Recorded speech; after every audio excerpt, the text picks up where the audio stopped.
నమస్తే welcome to four sides TV. Delhi liquor scam కేసులో అనూహ్య పరిణామం చోటు చేసుకుంది. ఈ కేసులో తీవ్ర స్థాయిలో ఆరోపణలు ఎదుర్కొంటున్న బీఆర్ఎస్ ఎమ్మెల్సీ కల్వకుంట్ల కవిత ఇంటిపై సోదాలు నిర్వహించిన ఈడీ, ఐటీ అధికారులు ఆమెను అదుపులోకి తీసుకున్నారు. కవితకు ఈడీ అధికారులు అరెస్టు నోటీసులు ఇచ్చారు. అయితే సోదాల్లో భాగంగా కవిత నుంచి సుమారు 16 మొబైల్ ఫోన్లను అధికారులు సీజ్ చేశారు. ఢిల్లీ లిక్కర్ స్కామ్కు సంబంధించి ఆమె వాంగ్మూలాన్ని రికార్డు చేసినట్లు తెలుస్తోంది. సుమారు 5 గంటల పాటు సోదాలు నిర్వహించిన అధికారులు చివరికి అరెస్టు వారెంట్ ఇచ్చి అదుపులోకి తీసుకున్నారు.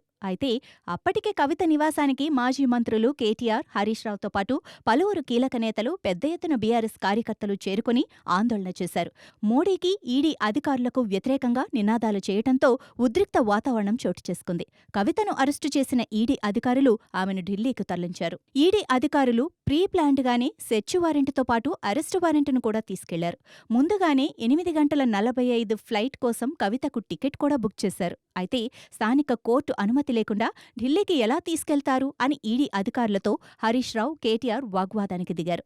మరోవైపు ప్రధాని నరేంద్ర మోడీ పర్యటిస్తున్న సమయంలోనే కవిత ఇంటిపై సోదాలు చేయటం, 5 గంటల సోదాల అనంతరం అరెస్టు చేయటం సర్వత్రా సంచలనంగా మారింది.